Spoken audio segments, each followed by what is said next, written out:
If you want the beach to yourself, come out when it's raining. Nobody here. It's also very early. My morning doggy walk. I've been thinking a lot about the emotions we hold on to. I went to a CAP last night, Kundalini activation.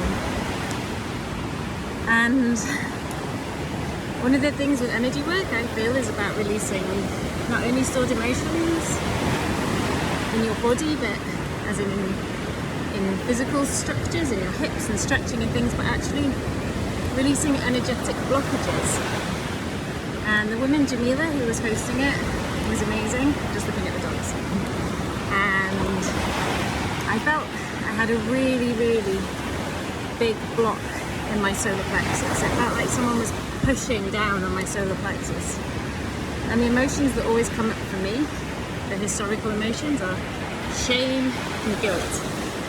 And I've had so much shame about so many things. But one of the things she said is that we carry within us something like 14 generations worth of DNA. And a lot of the emotions that we feel may not even be ours. They're just things that we're carrying from past generations that have been passed down to us. And I felt this, one of the energetic healings I did in the past, I was told that a lot of the emotion I was holding in my gut wasn't even mine. A lot of the anxiety that I was carrying wasn't mine to carry.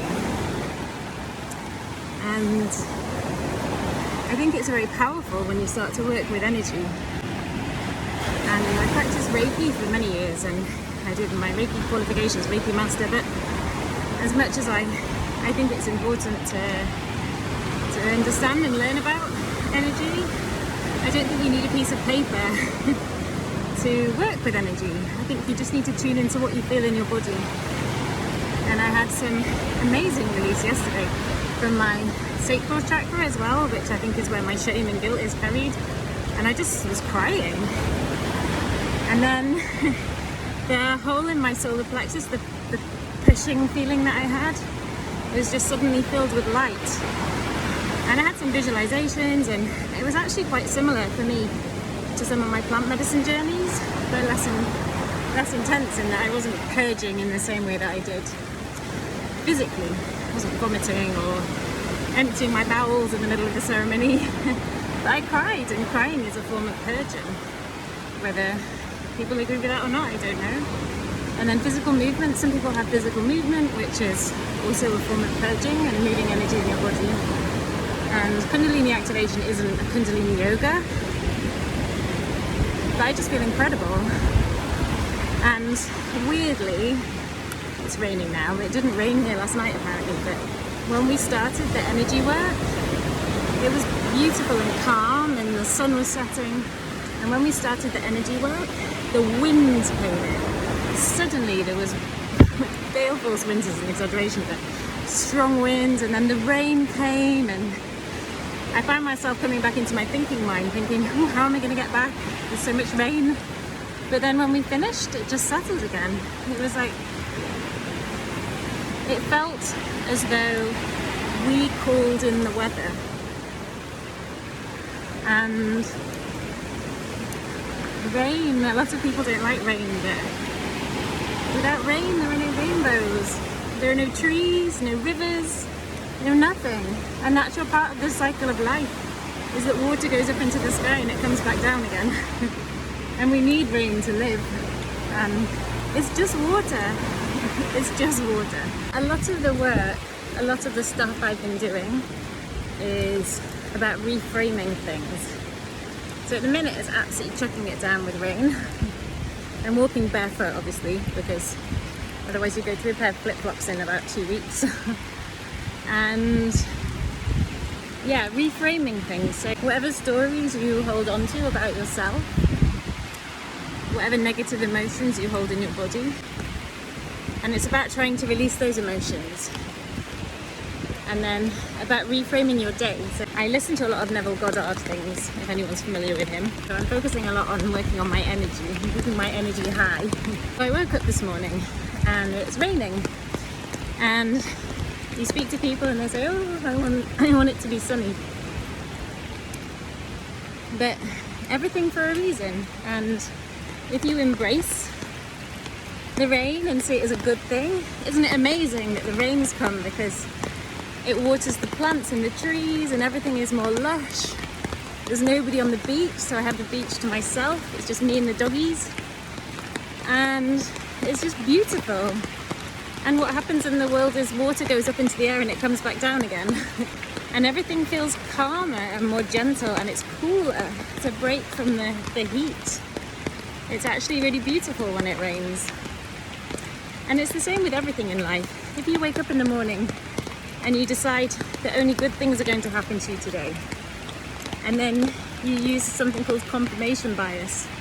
So you look for things to confirm that what you say, that everything that happens today will be good. You look for things to confirm that that's true. You could do the opposite. You could go, oh, it's raining, everything's shit. And then you look for things to confirm that. Oh, I stubbed my toe. Oh, I fell over, I couldn't do that yoga pose. And you look for all the negatives to confirm that everything bad is happening. Or you think, oh, I had an amazing yoga practice, I tried something really challenging, I'm really proud of myself. It's raining. It's amazing. You look for positive things that happen throughout your day to confirm that good things are happening to you today. So we can use confirmation bias in both ways, and we use it a lot subconsciously in life. That you look for things to confirm that what you think is true. So if you think, I'm boring, I'm ugly, everybody hates me, you look for things that happen throughout your day to confirm that. Oh, that person looked at me weirdly, nobody wants to talk to me. And then it's self-fulfilling, because if you behave in a way where you think everybody hates you, then that's the energy you project out into the world. Whereas, if you think, today, just try it for a day, only good things are going to happen to me. And then you look for things to confirm that good things are happening to you today. So it's raining, it's a bit cooler, I have the beach to myself, it's beautiful, it's peaceful. Yeah, literally everything is about mindset. And we create our own reality from in. And what we project out into the world is what we get back. So if you go out into the world and you think, today I feel beautiful, good things will happen to me, people will be lovely to me, you radiate that energy. Whereas if you go out into the world and you think, only shit things happen to me, I'm ugly, everybody hates me, then you go out into the world with that kind of negative, closed off energy, and people pick up on energy. You know when somebody comes into a room, well, I don't know if you know, I feel when somebody comes into a room, you quite often feel them before you know that there's somebody there. You feel the energy. And some people drain your energy. And when you're around them and you feel that, you spend time with somebody, then afterwards you're exhausted. And it's an effort because everything is negative.